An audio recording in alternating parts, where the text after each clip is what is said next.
I like how there's a Red Bull hidden in Troy's couch cushions. There's not a Red Bull. There's a can. There's Is something. there? There's some kind of illicit. There is. Yeah, contraband. you're not wrong. Where? Mm-hmm. Show me where. Show me on the side, doll. pillow. Other side. You're talking about the Other pillow? side. No, there you go. Right No, there, under right the there. pillow. Oh, it's a fucking can of nitrous. No, it's a. It's Still, can.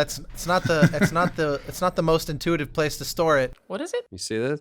This is Oribe Super Fine Hairspray, y'all. Oh. My secret. Come on, guys. If you had thought about it. No, it all makes sense now. It all makes sense now. You'd have been like, I know exactly what Disgusting. that is. I'm Are you so sorry kidding we me? suggested it was Red Bull. What do you think this is? Yeah. What do you think holds this up? Willpower? Come on, guys. Alrighty. Just my regrets? Come on. You're beautiful. That's how he gets the hair so nice. I understand now. You always do the Wonder Woman thing right before you take a picture. You're like, oh, this and all your hair just like grows more hair. Mm-hmm. And then you take flawless images of yourself. It's a hair flip. Is it? Sometimes, genuinely, yes. You just flip your hair. Never gonna happen for me. I think you can do a good hair flip, Austin. I believe in you. Okay, hello everyone. If it gets long enough, second it just episode goes of this out. podcast. Where we are not talking about hair.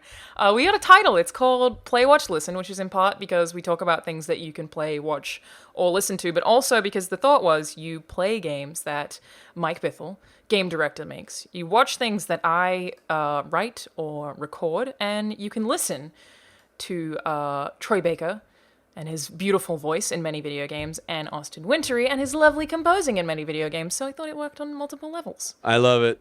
Yeah. I don't Campaign really love hard, that. you won over. I don't love that the listening has to get diluted into both Troy and me, and you guys each get one of your own. Hey, this is pretty much I just on know brand. I'm just gonna lose that fight. Is all I'm saying. Yeah, man, because We only need one audio category, guys. Come Audio's on. not that important. You guys have easy Audio. jobs. It's not. It's just the thing that Don't worry about any of happens. that. this credit goes to you, Alanah Pearce. Oh, that's me. Because you were the one who actually came up with this, I believe, right? I had stupid ideas. Well, what did I want to call this? It was a thing? I wanted hard to call it one, something but, else. you know, like, That was one of Troy's titles. it was a hard one. It was a hard one. It was actually Austin quick with the quips. I remember there was a part of, again, the New York Comic Con John McHeck's panel that brought this idea together where Austin and I afterwards discussed how we had the same idea for a joke, because, Troy, you had said something that was along the lines of, I'm not going to, like, peg you down or something like that. And I was like, I should have made that joke, and I didn't. And Austin and I immediately afterwards were like, are you aware what you said? Yeah, opportunity missed. We chose not to. Very respectful of us. Yeah, Who I guess wants to make the we're adolescent like- joke? Do you want to do it? Do you want me to? I'll do it. Yeah, we're like Disney Plus. I guess we're committed to a PG-13 max. Ooh, what a segue. You like that? Basically, that's because Troy and I decided that even though last time it was all about Star Wars, and we're resolved to not make this all about Star Yeah. Wars, we're basically only going to talk about Mandalorian. Now hold on. Preface, please. Preface. Preface. I am, and this is my post face. I am 3 episodes into it. It's great. So Great show. I am great show. 3 episodes of brilliant stuff. Yeah. Baby Yoda is the current train that I am on is I have no idea what the time frame is. I don't know if they're going, Old Republic, like you said, Austin, and this is like thousands of years No, before. we know they established what the time frame is. We know what it is. All they Yeah. say. He's not actually Baby Yoda. Well, they say this is post Empire, right? It's post Jedi. So, I didn't hear post Jedi yet. Yeah, It's because it's post the all about. original trilogy. Yeah, it takes place after Return of the Jedi, before Force Awakens. Spoiling motherfuckers. Is that Like kind I of said, That was on- like known before the first episode even aired, I think. Right, but that's what I'm saying is it's not diegetically explained within the show. They are allowing this thing to just unfold. So if I've never, and this goes back to the conversation we had last podcast, if I'm coming into this and I've never seen a Star Wars, then this is my first introduction into this universe, and I'm going, all right, so this whole thing kicks off with this dude who can't take off his helmet and his little Muppet.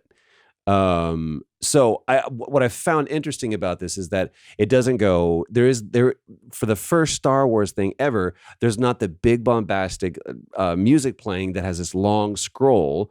beforehand, it's just dropping you. And I was like, I enjoy that. Thank you very much for that. Because Rogue One didn't have that, right? No, Rogue One didn't have No, that, it was I the guess. first movie to not have an opening scroll. Yeah, Right, and I didn't exactly. see Han Solo, so I don't know if it did that either.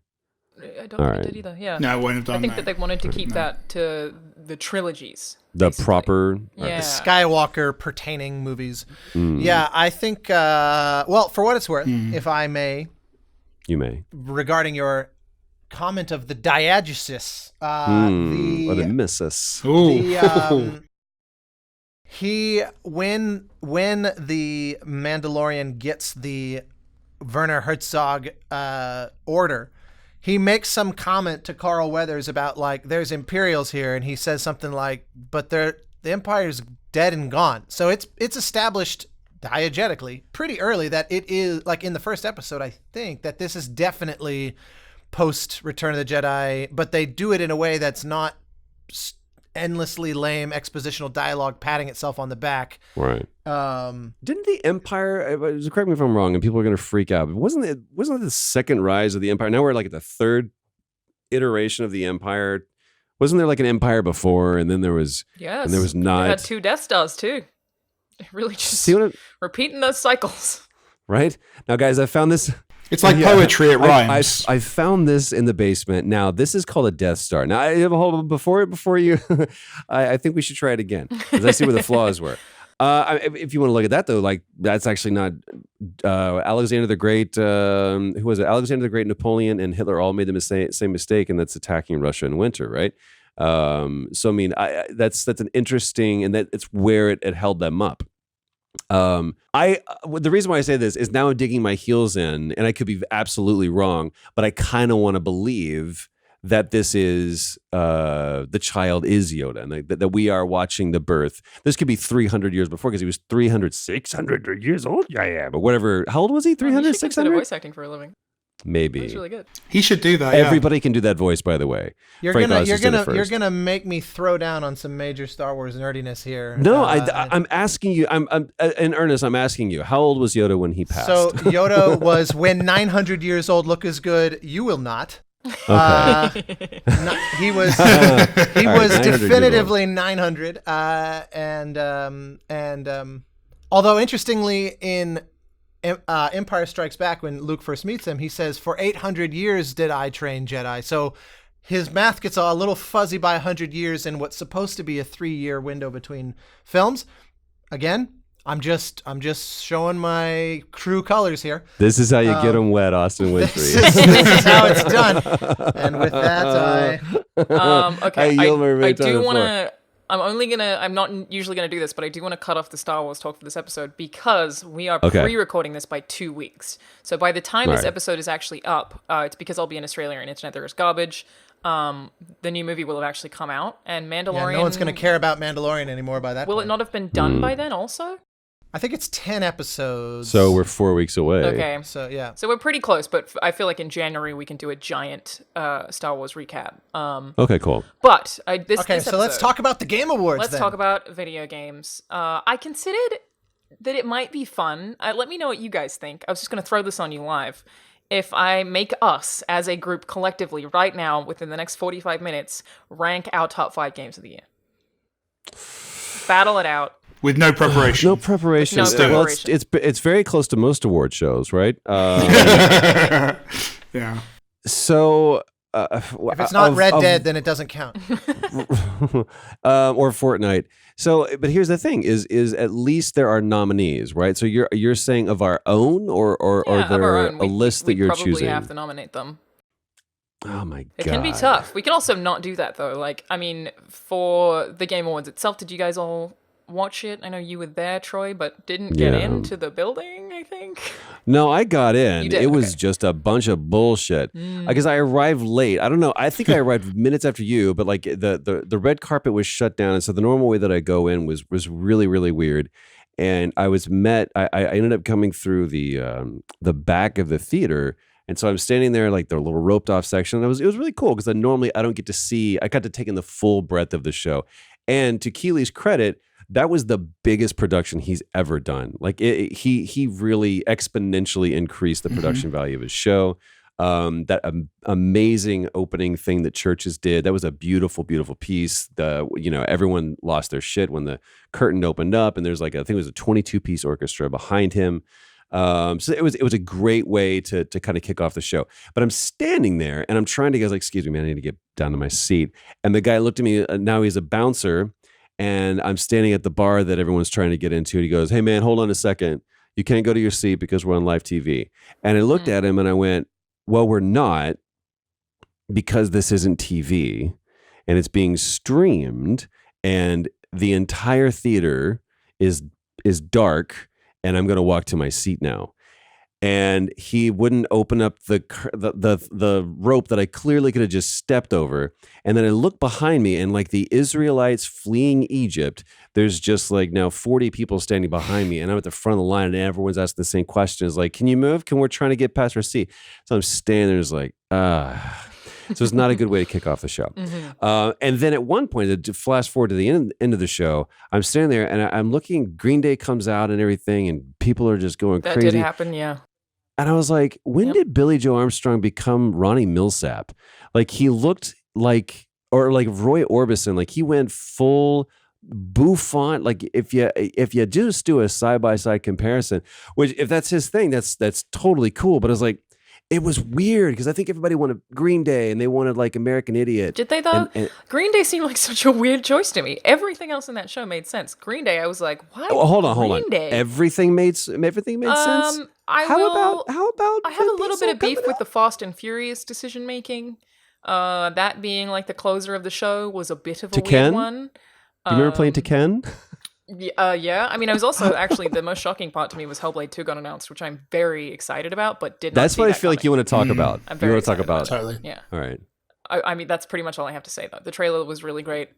I didn't expect that game to come. The singing as well, that face contorting singing was amazing. Right?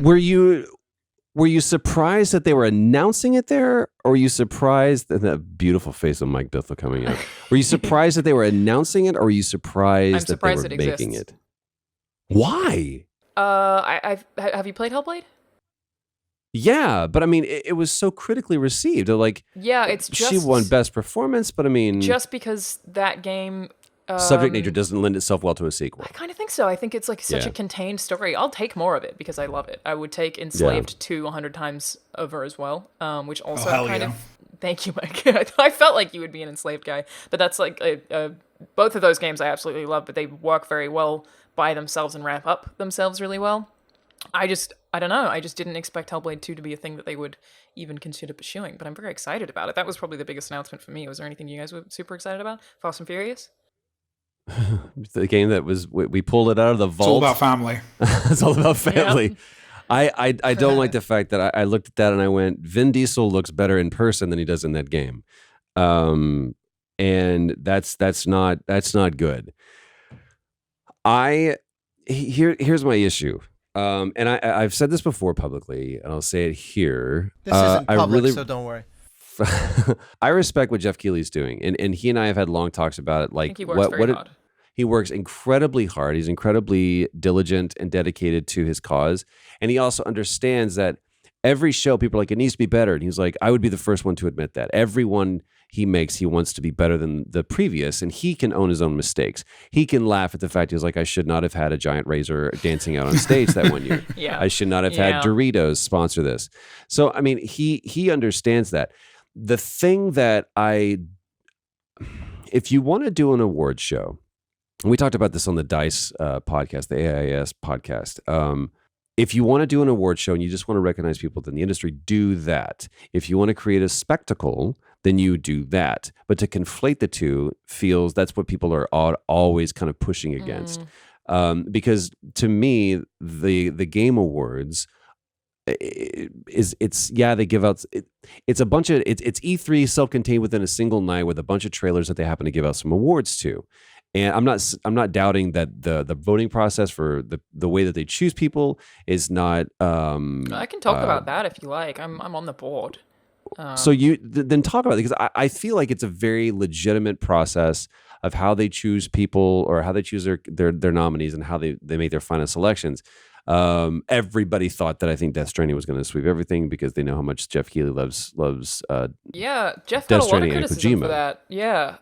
So how do the initial nominees get chosen? Because that has always been mysterious, and I didn't know. You're the first person I've ever talked to that had any kind of insight on that. Yeah. So the way that I've formatted it, at least, it can be, I imagine different websites do it differently, but you get given the categories, and then you just list the things that you would vote for in those categories, and then I think you have to pick 5 of each category, and then you just submit them. So that's. Do you have any sense how many people that's going out to? Oh, I have And no is it- idea, but I think it's a few. But to be an outlet, there are specific terms that I think Jeff has posted publicly before that you have to comply to. So it can't just be YouTube's. It has to be sort of more established media. And does that mean it's primarily? Is this kind of like because you have the disparity in the movie world between. There's the Golden Globes, which is the Hollywood Foreign Press Association, which is explicitly like journalists, and then you have the Oscars, which is the Film and TV or the Film Academy, the Motion Picture Academy, which is veterans, invited only members of the film industry, past and present. And so, if what you're saying is true, this is modeled on the Golden Globes, where it's actually games journalists choosing the game awards, which I've never known until just now. That's what I believe to be true, but I also can't speak about that confidently. All I know is that Funhouse is on the board and IGN was on the board and we voted. So I know that other outlets are on the board as well, but I can't actually speak to that. You'd have to ask Jeff. I don't know exactly who else is on it. Sure. But I know there is a criteria and you have to submit all your nominations by a certain date or you won't even be considered. But you can basically nominate however you like. And But this year they were really pushing like vote now. Like what categories were being voted by or seemingly voted by the public, or was that more of just like here's some agency for you guys? We're going to go to the popular vote versus the electoral college. Is that kind of the way it's set up? So we pick our nominees and submit them, and they're ranked in order. And then when it goes out to the public vote, I think the idea is that the public has an input, but they get like a percentage. So it is kind of like an electoral college. Like they have less of an influence than the journalists do, because I think if it were public vote, Death Stranding probably would have won. My game of the year was Sekiro. Yeah, Disco Elysium though. I didn't even hear that game before you. Incredible So game. Okay. Yeah, absolutely fantastic game. I highly recommend it. But Interesting. yeah, that's an example of a game that definitely really only got any recognition because media played it, which is kind of why I think it's important. It's not a popularity contest because the board is Sure. full of people who, by trade, have to play all of these games. Which means that you do get a Disco Elysium in there. Was Outer Wilds nominated for anything? I don't remember if it was, but I mean, that's a game that I feel like the public hasn't played a lot of. Control getting nominated might not have happened if it weren't journalists. And I mean, Control's incredible, but a lot of the public, we know from IGN announcing that it was their game of the year, have no idea what it is. People are like, why do you nominate this? I've never heard of it. What you're talking about, though, is I always see this mirrored in the Oscars also, where you have this disparity between the kind of insiders who are in the know, who are looking at everything that's coming out and not just the stuff that's climbing to the top of the sales charts. And so you end up with movies being nominated for Best Picture that the vast majority of people have never seen or even heard of. And and there's always this accusation of elitism and kind of insider bullshit going on with the Oscars. And especially when you have movies like, Avengers and stuff that will do circles box office around all those and gets completely shut out of the Oscars other than like a visual effects nomination or a sound design nomination kind of thing. Like Transformers is always notoriously like that, where they'll make $1 gazillion, but the Oscars are like, yeah, hell no. And there's a certain sound design. and and that's where it's like I can see both sides of that, because I can see the industry express like, okay, I'll use this as an example. A lot of developers I've talked to over the years, and I'm curious, Mike, if you echo this. Tale of Tales is a developer that a lot of developers have looked to and drawn inspiration from as like these sort of auteur types that make these weird games, none of which have been particularly commercially successful, but which have a lot of kind of compelling ideas. So you always see them at the more insider industry type thing it is, you'll often see them or they'll be talked about, but the general public would have seemingly no idea who they are. And it's like, is that good? I'm curious your take on that kind of thing, as from the developer angle of it. I think it always comes down to what you think awards are for, right? Like I think it's, and that's a bigger question. I actually kind of like this balance of having a night where you've got, the likes of Disco Elysium can get celebrated, can get shared, can find a new audience, alongside a bunch of trailers and commercials that are definitely going to like bring in the audience and are going to give a more kind of mainstream AAA kind of angle to things. So that seems like an interesting balance to me. That seems like that would kind of work. I'm sure Disco Elysium sold pretty well the day after the Game Awards. So as a developer, I'm sure they're pretty happy about it. And so I'm cool with it. I think awards, probably the most useful thing about them is to give people visibility on games they wouldn't have played otherwise. I think that's ultimately what it comes down to. I think that's probably the main purpose. Yeah. That's why I use film awards. Like, the number of movies I don't hear about until I see them nominated for an Oscar, and then I work my way through that list and see some things I wouldn't have seen otherwise. It's, I completely agree that it depends on the audience, or sorry, the purpose, because, like, I think that, Austin, it's an interesting conversation in that a lot of the time I do feel like games journalists and people who just play games don't necessarily align on perspectives of different things, because once you work in an industry, you just have a different perspective.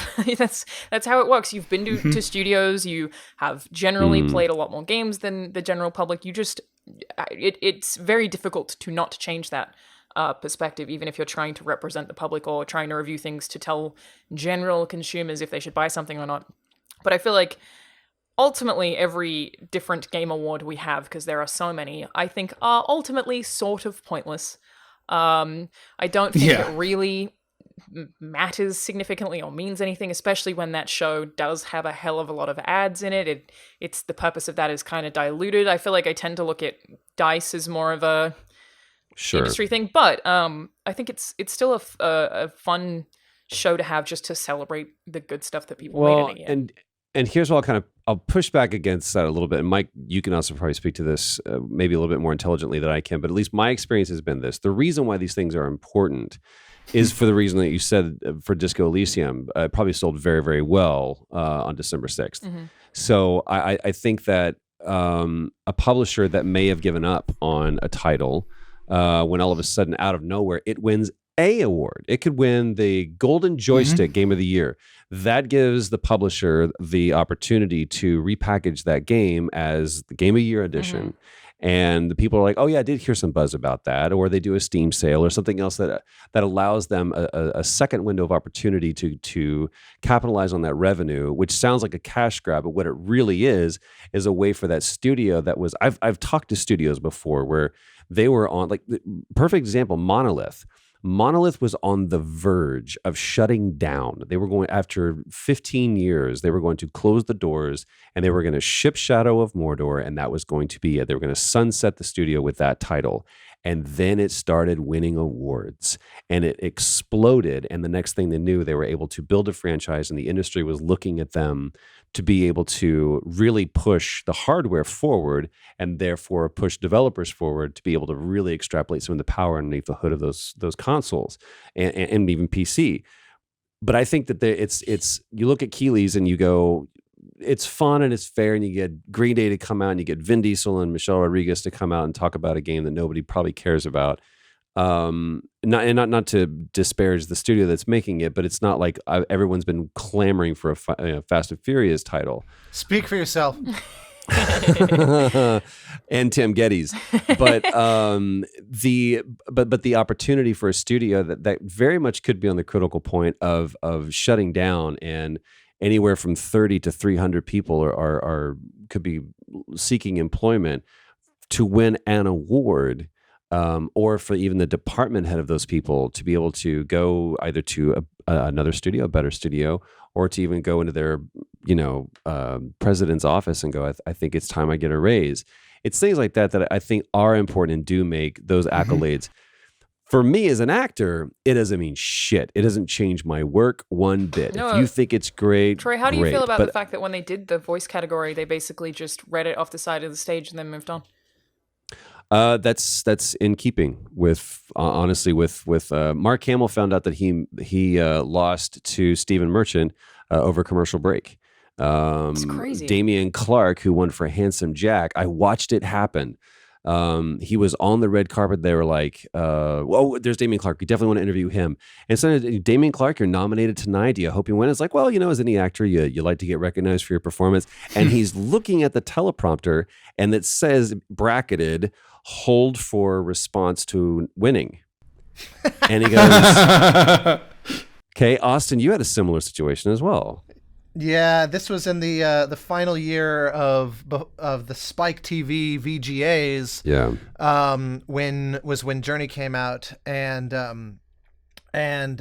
everything about it was strange. So Journey had gotten nominated for a Grammy 2 days before. So I'm told, make sure you're there for the red carpet because a lot of folks want to talk to you about that at the VGAs.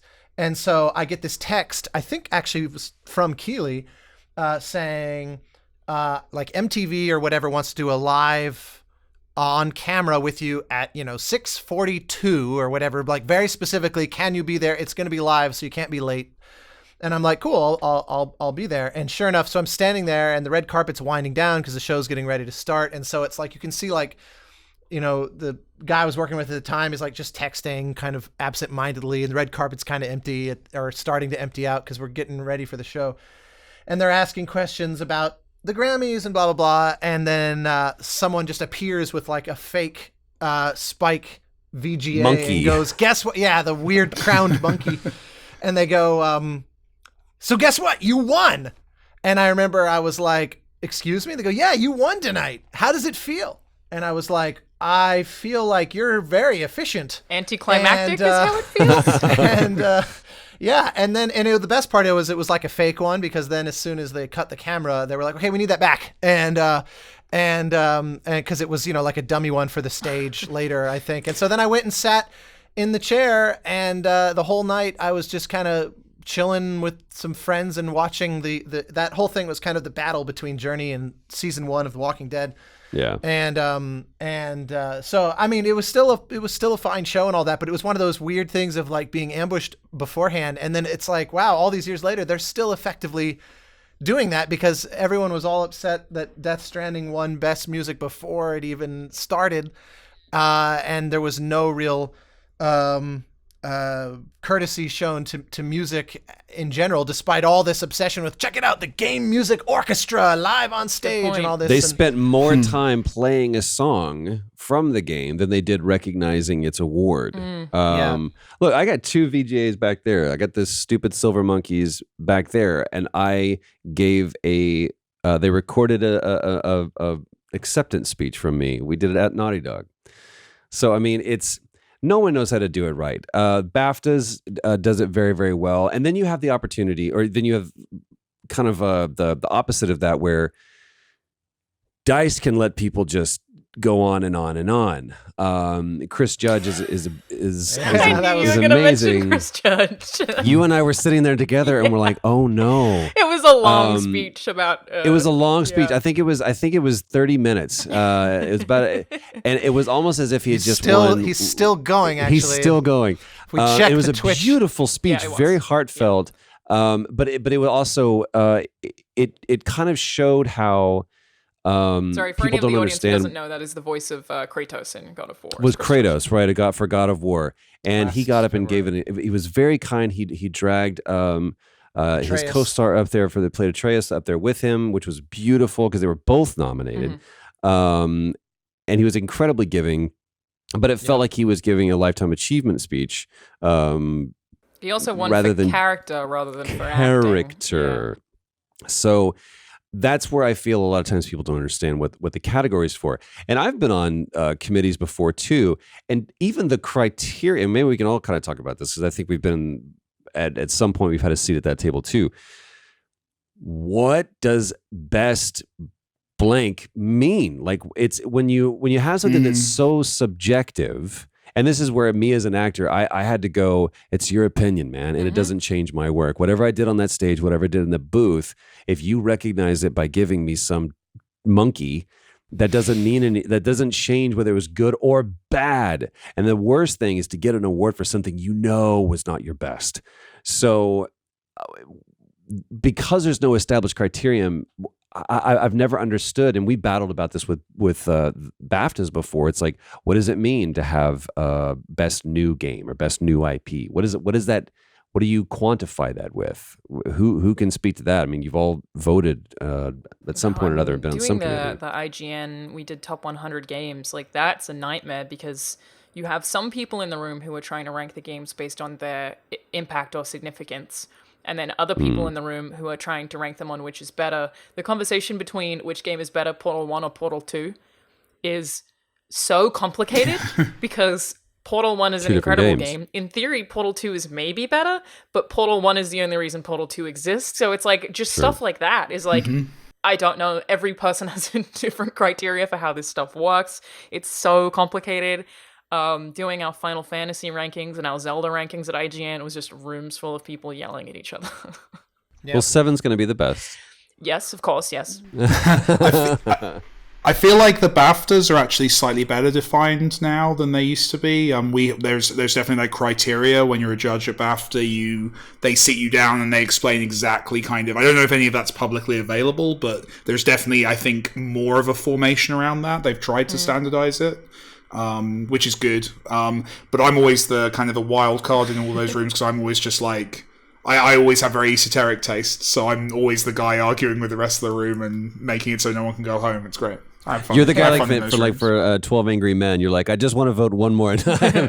Mike, can I ask for what you think of? So if my stance is sort of that I think all Game Awards are sort of pointless, especially when there are so many. Like, because there are so many different outlets, I don't look at Game of the Year as only the Game Awards because there are so many different outlets with different boards with their own different criteria that there are a million Game of the Year awards. If Troy's stance is that it is helpful for studios, I don't know how I feel about that ethically for the industry. I don't know how I feel about the idea that a publisher would greenlight something just because it won an arbitrary award. How do you feel about that as a developer? Do you have that pressure? I mean, it's to me, it's a positive rather than a negative. Like, it's an additive effect. It has.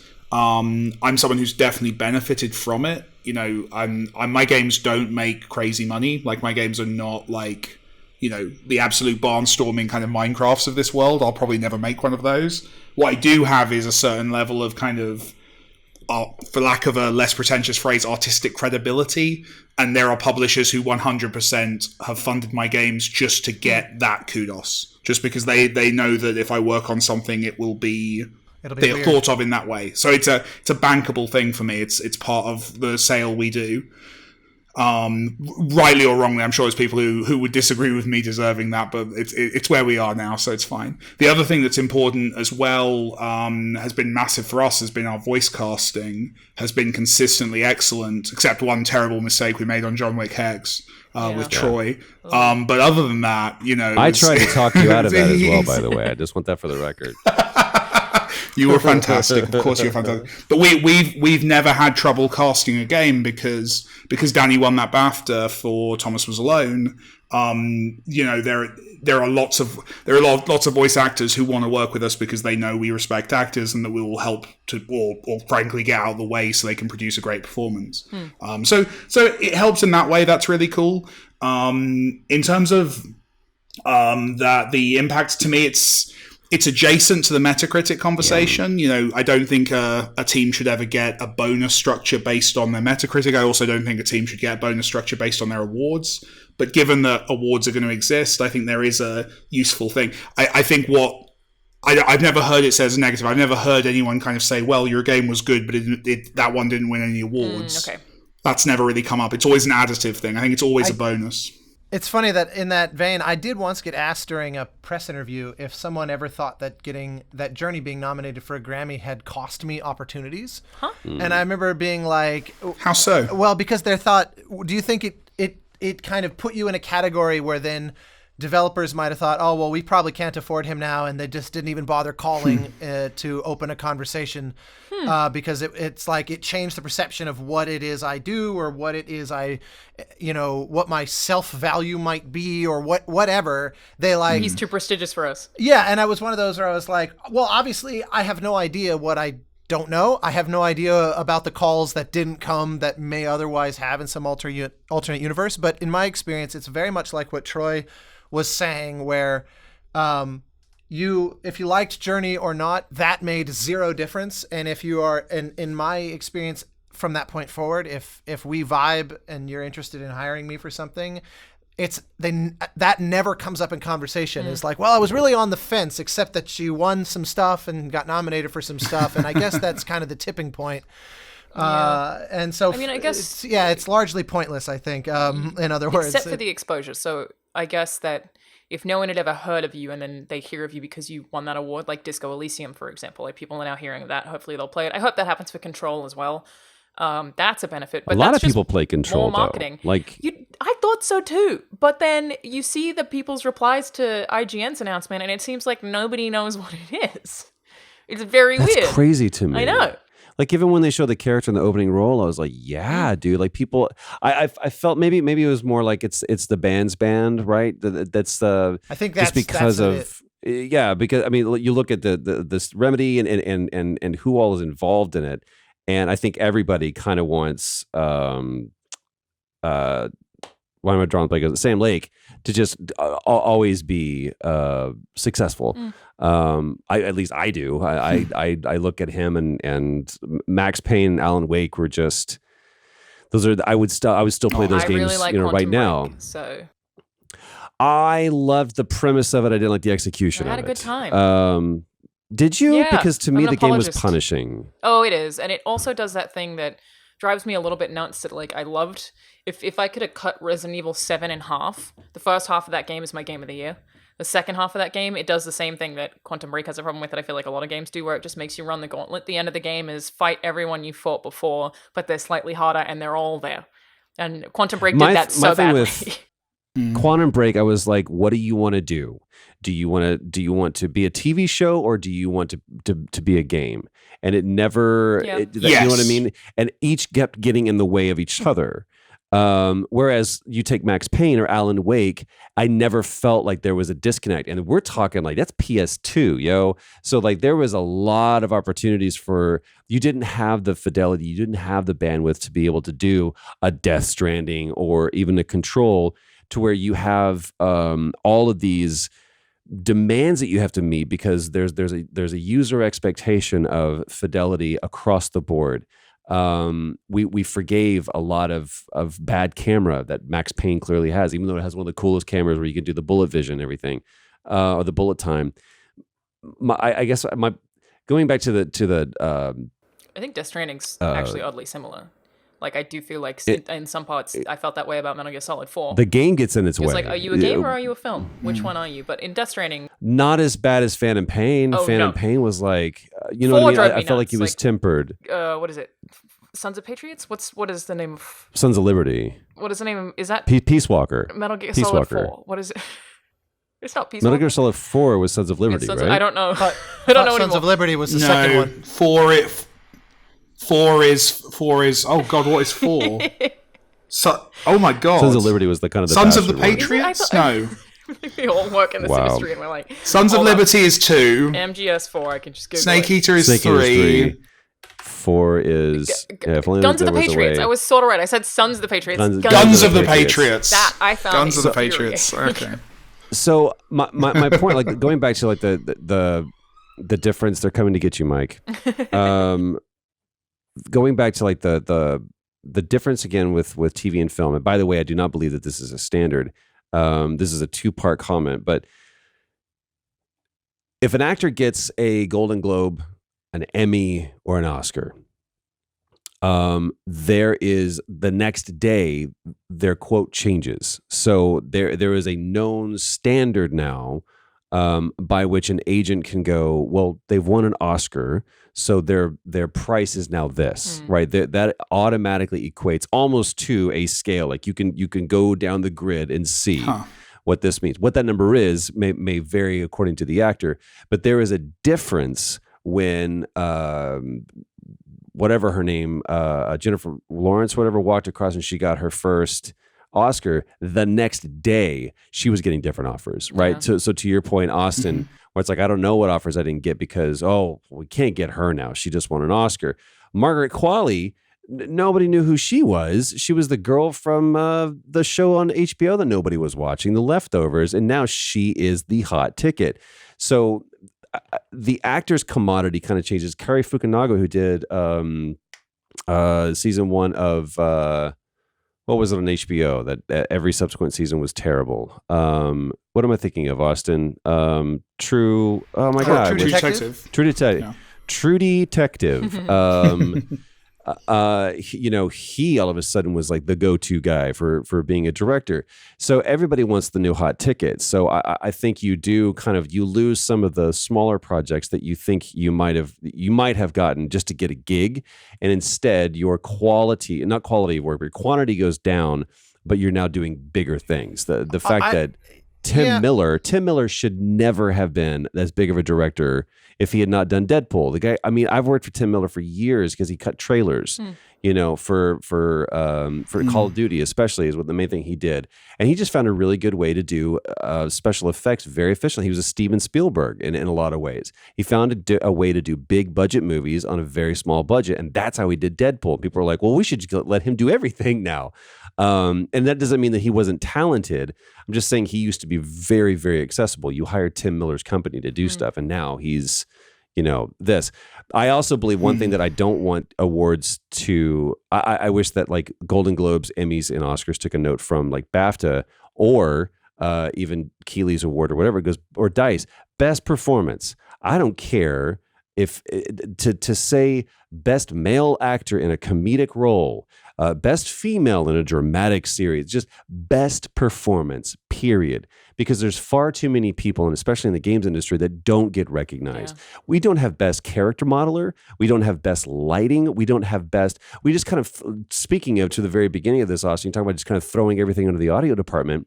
Yeah, exactly. Best game design. It's like, Jesus Christ, man. We don't have best environments. We don't have best background. We don't have best animation. We don't have best.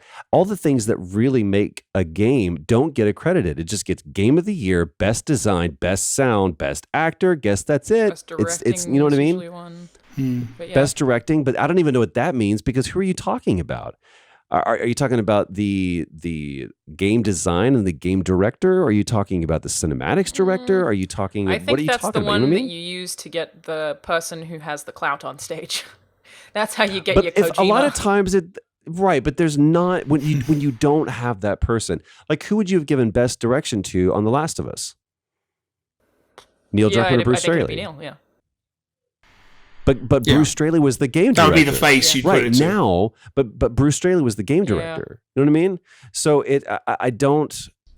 Well, I can tell you that the game audio community internally tries to address that through what's called the GANG Awards, the Game Audio Network Guild Awards, which is an organization that basically every game composer, audio director, sound designer, dialogue editor, recording engineer. There's a group. And they do it during GDC. And so the Game Audio Network Guild Awards are trying to kind of address that, where they have, their grand category is Audio of the Year. And it's basically like a team's collective efforts. But there's also separately sound design of the year, music of the year, and then it gets even more granular from there, where they have a best instrumental composition, best use of choir versus best song production. They have best dialogue. That's great. I had no idea. They have best they have best interactive implementation. They have best soundtrack album. They have best article about game audio, because there's a whole area of evangelism and best education. Snacks. Best craft services in a recording session. It's a 5-hour-long ceremony. They do take it seriously. Yeah, I think Call of Duty won sound, and I feel like when that was they said that, I just always do the thing where I guess what it's going to be, and Modern Warfare was one of the ones that I picked. Did not. Did you really? Yeah, it's incredible. The sound design in that game is nuts, but that is just one thing. Mm-hmm. It's just they put 6 microphones on every gun, and it's not like that I necessarily paid a lot of attention to the score while playing it. It's just that when I'm talking about someone's footsteps or the way a gun sounds, I'm like, yeah, that game's incredible, but there's so much that doesn't encompass, for sure. In a way that it's like, there's a whole team of people there who got ripped. I mean, games have ADs now. Games have people who are deciding what the framing is for a character to make them look the right amount of oppressed, or how much grain there is, or if it's cool or it's warm in a certain shot. There are so many things Sure. that even films have awards for that games don't, because I don't know, man. I Right. think everyone underestimates how hard games are to make. That's my hot take. It's really Guys, I feel like we've kind of proven that any kind of auteur theory is nonsense and basically only useful for marketing. I think that's I agree kind with of that where we're getting stance, to honestly. here. Yeah, that's one of the issues that I have, is that I do feel like I'm a little uncomfortable with Game Awards and me being on a board that, if the whole purpose of it is marketing, I'm a little uncomfortable with it. But I don't know what the solution to that is. I'm willing to feed that beast if it means that a game gets made. That's the end of it. The second that if marketing wants to use that and be able to, again, if the studio is going to benefit from it, then fine. I'll have Doritos and a razor dancing across the stage. If it recognizes people, that's one thing that I tweeted out as soon as the awards were over, and everyone was like immediately fighting over whether Death Stranding got robbed or nobody can tell you who your game of the year is. You have to tell you decide who that is for you, right? Yeah, it's just because there's other games that came out that didn't get nominated like your that I'm sure people were opinion, like, man. it's just your opinion, man.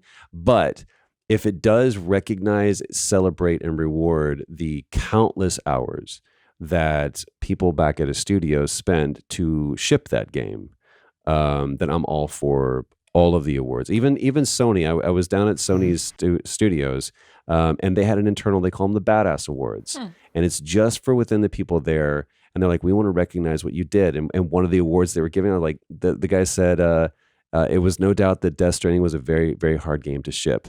And they're giving out awards for accounting, people that worked in accounting. They're giving out award. I was like, there you go, man. Yeah. And it's everyone goes outside and they they drink wine and IPAs and they get pissed together and have a good night. That's what I support. It doesn't necessarily have to be Green Day up on a stage, and it doesn't have to be a celebrity walking across to give an award to another celebrity. But I do believe that recognition can be valuable as long as the people that are receiving the awards are benefiting from it, other than just getting a pat on the Yeah, back. I definitely agree. I think as well the extra layer on that is I think celebration in general, like beyond the individuals and even the games in particular, is massively important. It's important to just spend a night a year just celebrating that video games are awesome and that they exist. Agreed. And there's big benefit to that Also, as how well. about those Ghost of Tsushima leaves? Did you see how colorful those were? Damn. Oof. Dude, Yeah, that game looks dope. I really am not a fan of the what the point Troy made a little while ago about the kind of weird cross pollination of E3 and an award show, because to me the what Mike just said is so crucial. Let's celebrate the awesomeness of games, and to me, when that takes on the self-reflective nature of this past year, we all did the following things collectively as an industry, and we bent over backwards. People, had blood, sweat, and tears in order to ship these things.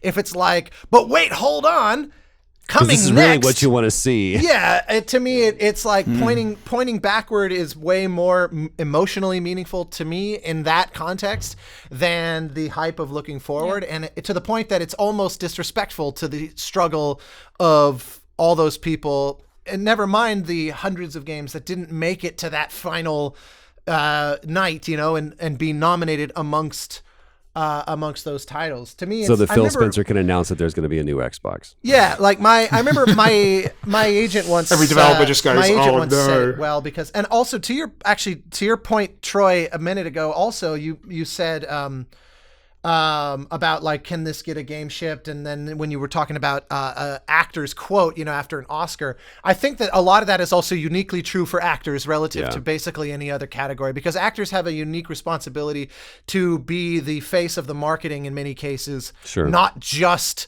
the talent that is on screen as part of the consumption of the process. They're a major force in selling it, even in games.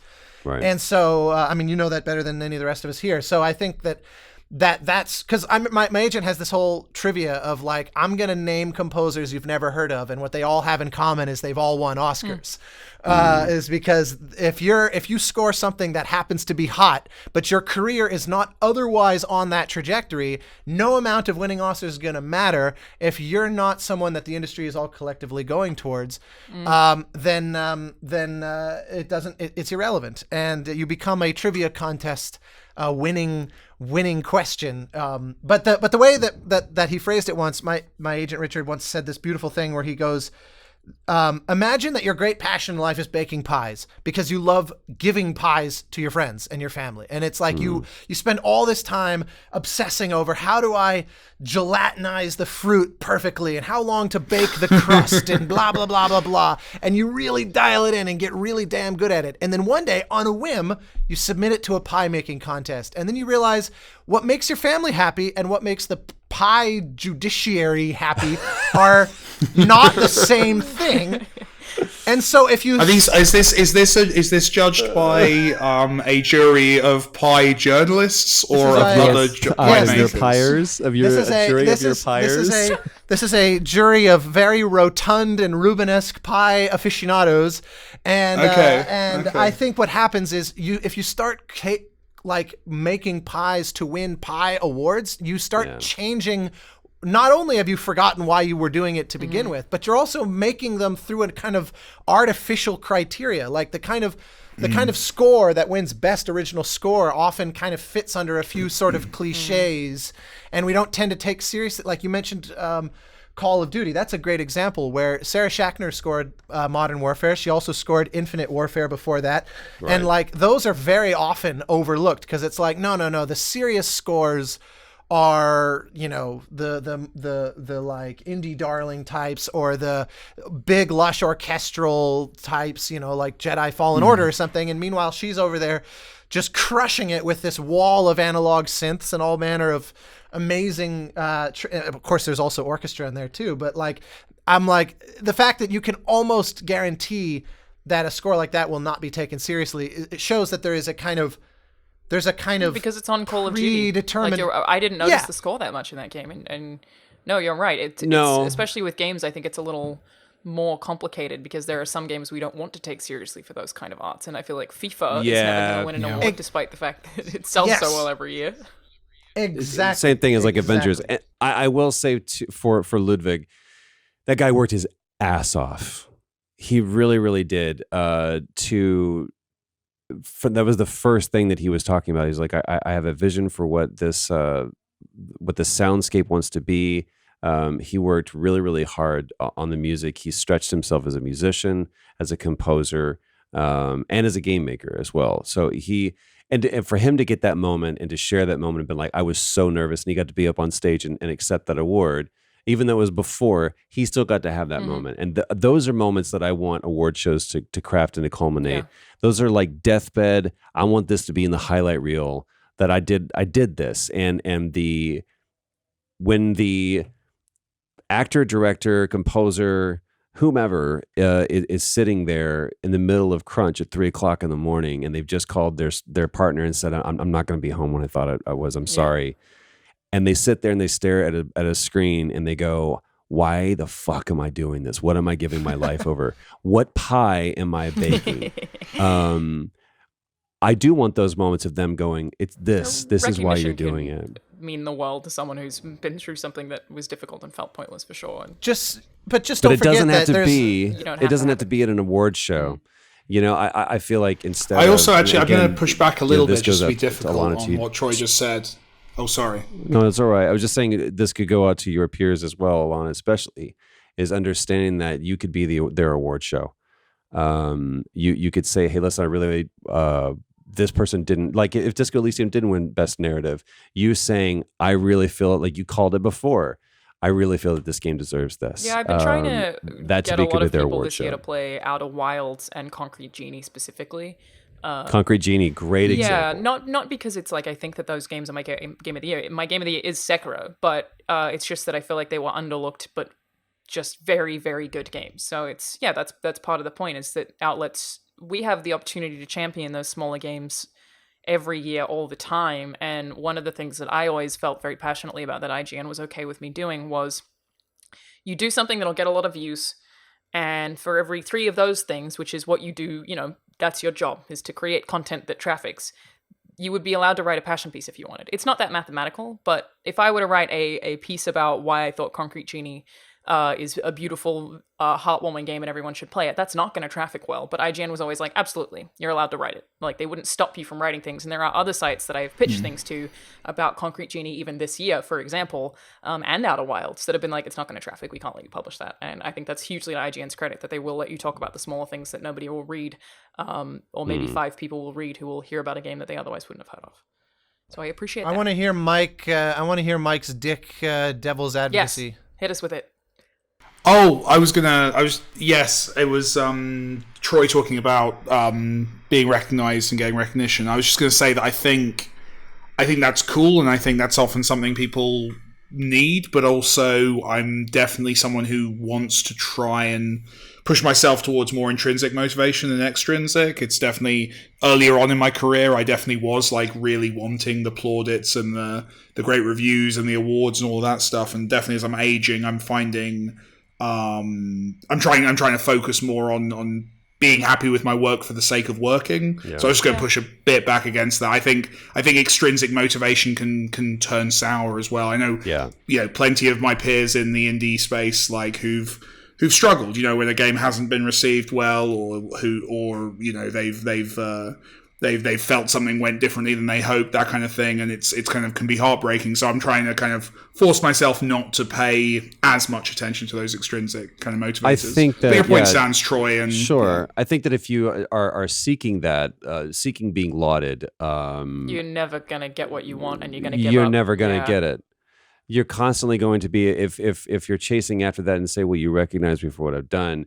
All I'm simply saying is that I believe that there is, for those people that Ludwig, I'm sure he wanted that moment, but I don't think that we have to have someone walk across this stage to get a monkey in order to just go, I really appreciate what you did. What I hope to do is raise awareness for people who have a laptop and an opinion, to be able to go understand that your words really do matter, because whether or not you feel that they should have an impact, there's a publisher behind that does look at that Metacritic, whether that should be the case or not. There is a publisher that looks at whether you did or did not win awards, and maybe we look to maybe not do this game again.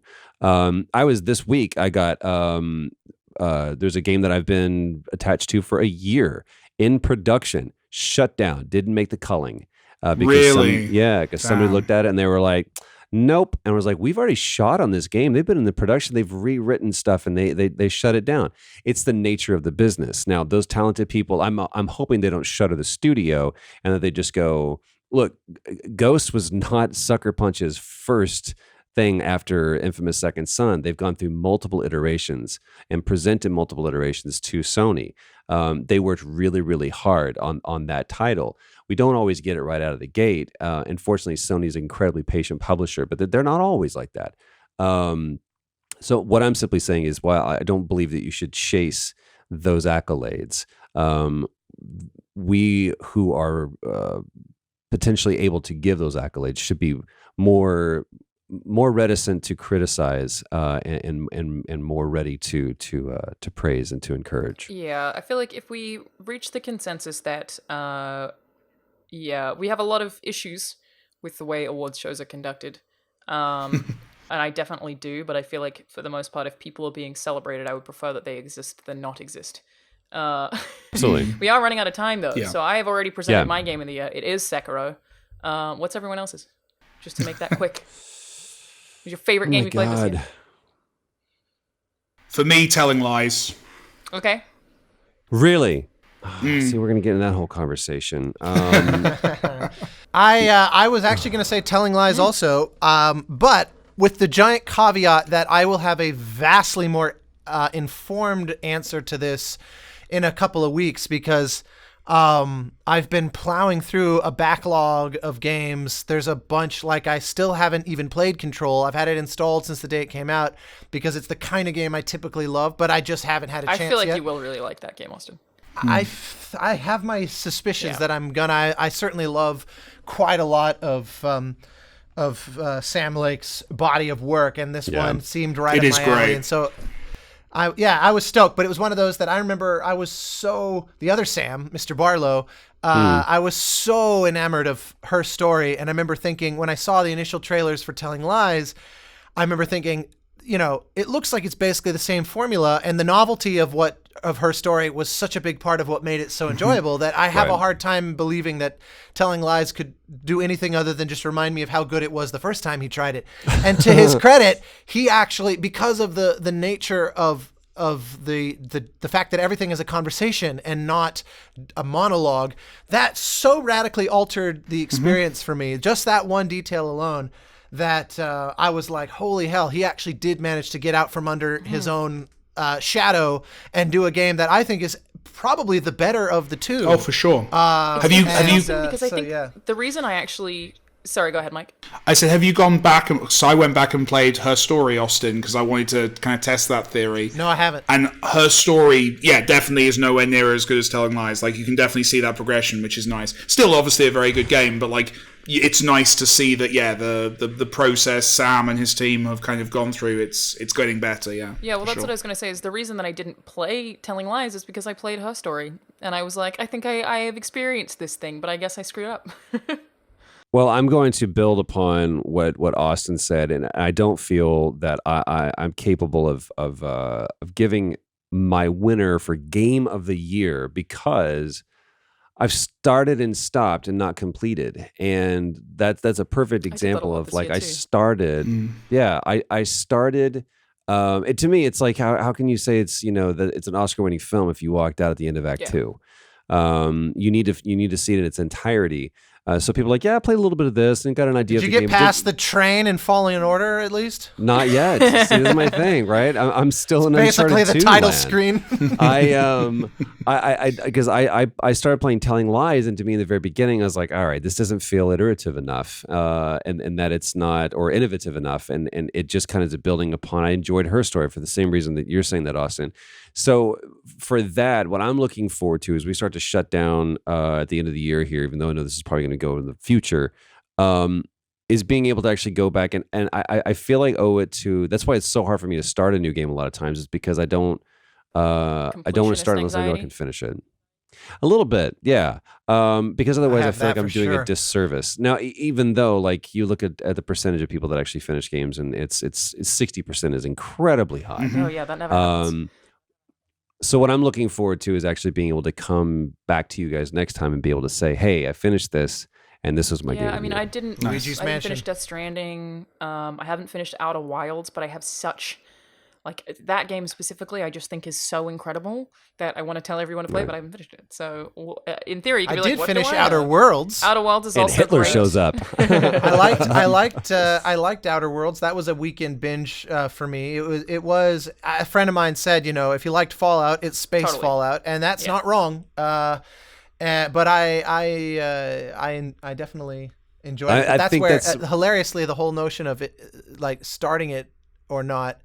I have played, I think, 6 hours of Death Stranding, and I still feel like I haven't even started it. Yeah, it feels like you've played an hour. I felt the same way. I think I've probably played like maybe 10, and I feel like I've played 1, because that game's so broad that there's so much to experience. But I think that's to its credit. I like that about it.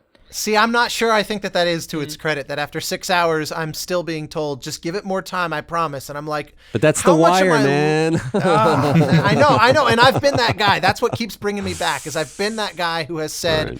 Just get through season 1. I promise it picks up in season 2. There are so many of my favorite shows that's true for that it feels very hypocritical to look at Death Stranding and say, look, I've already given this thing 6 or 7 hours of my life, and it's not grabbing me as much as I want to. Games because it's not a passive experience. You have to interact with it constantly. Like, I don't think it's quite the same as television in that regard, but I mean, the Final Fantasy argument's one that I always think is really funny. With, I think it's 13 or 13.2, people are like, you just got to put 30 hours in. What? No. What if I played 5 was unforgiving. Exactly. It's nuts. Well, I'll leave it there with you guys. Alanah, you have an amazing flight ahead of you. Yeah. Happy holidays. Yeah, everybody. happy holidays to everyone. Yeah, obviously we're recording this at an awkward period of time, but I'm excited to talk to you guys next month, because this is a monthly podcast about Star Wars, probably. I'm seeing it with my mum and my stepdad. Yeah. Can't wait. For a midnight opening Yeah. day screening, They have not assume. seen any of the other films. It's going to be excellent. So they're going That ought to to be be. wonderfully lost. Wait, so who is this Luke Skywalker fellow that they keep talking Never about? heard of them. I don't know why that would be what my Australian family sounds like, but we don't have to talk about I have it. no idea. Yeah. That's what I always punt I was gonna go there, but What I does he decided sound- Never Yeah, heard you're of just old. Just old. never heard of him. I love that it's like just becoming this sort of Upper East Side Jewish. That's what bagel happens when you get Hey, older, you right? put it there. Your accent changes. Yeah. All right. I need to take my Yeah. back pill. All right, well then we will return next month to make it the Star Wars podcast. Yeah, I'm not sure exactly what podcast services I'm going to put the show up on yet, but it'll be up on iTunes for sure. I'll try and get it on everything, but if anyone who's watching has any requests for where they want to listen to the audio version of the show, now that we have a cool title and a logo, I can see if I can put it up on all of those. So just totally let me know, and I'll be flexible about where it publishes. But yeah, we're on the last Friday of every month, so check us out next month, and we'll be right back here.